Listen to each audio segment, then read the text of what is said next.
people are lying to themselves, telling themselves that they're not lying. That's the most horrible problem.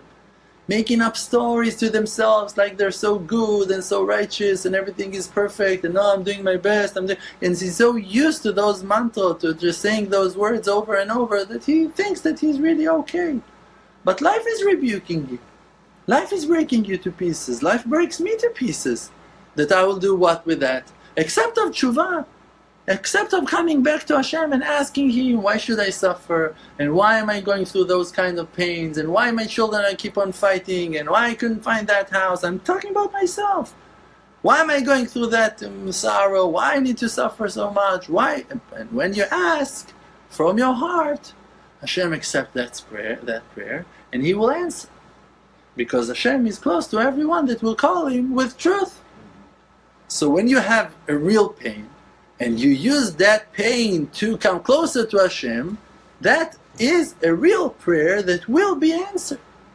The only trick is really to pray. To use those downs to make a huge hill, to climb high by those fallings, by those failures. My wife felt very sick. She was not able to work, she had a lot of pains, and she was pregnant and she couldn't work, she had to stay in the house, and it was already very, was also very hard for her to take care of the children, and we didn't know what to do. Because from one side I had to go and to bring parnasa, money for our family, for the house, to go and work, and from the other side I had to take care of my wife and to help her. We didn't feel like we can count on family and stuff like that, that other people can count on. And we were only on our own, and I didn't know what to do. I didn't have the right advice. So I came to Hashem in one of my prayers and I told Him, listen, you put two things in my life. The need to bring money to support my family, and the need to help my wife, that she will be okay, that she will manage with the children, and you know that she's already going through enough with her sorrow, with her pain. So I don't know how to deal with those two things. I don't know how to cover for both. So look, I'll make a deal with you. That's what I said to Hashem. I'll choose the one that I think that is more important to you, and I will take care of it, and you will take care of the other. It was the only choice I had. And I told Him I'm going to stay with my wife and I'll help her.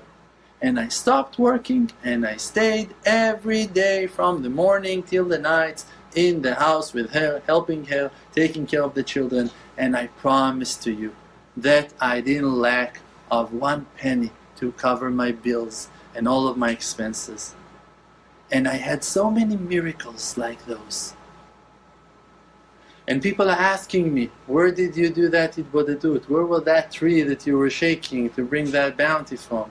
It's every tree, it's every field, it's every porch, it's every lawn, it's every backyard.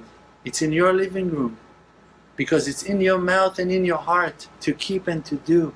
And if you will be honest and you will come to Hashem and you will tell Him, I don't know how to wake up early in the mornings. I don't know also how to find the shidduch and also how to find my parnasa. I don't know how also to support my family and also to have time to spend with my children and to teach them Torah. I don't know how to also to do tshuva and also to, I don't know. Help me. If you will say that from a point of truth of your heart, you will be answered. Because real honest prayers are the prayers that are being answered. The only problem is that we're not breaking that barrier and going and praying. We're stucking ourselves with that sorrow. Oh, I don't have a solution. Oh, I don't know what to do, with that sadness, with that depression, and drowning in our own sorrow. Instead of taking ourselves seriously and going back to Hashem and talking to Him. Talking to Him. He's so close you can't believe it. He's so much with you. You can't imagine how close He is. You and Him are one. When you talk, He is talking through your mouth. When you're opening your mouth, Hashem gave you those words. When you find yourself praying to Hashem, it reveals the will of the Creator that you will be answered already. Before you're going to call, He's going to answer. Just a temporary world that in this world, in this period of time, we have a mission. What's the mission? The mission is only not to forget the Creator, to remember that it's all He, never to fall in the trap of all of those coverings, of all of those husks.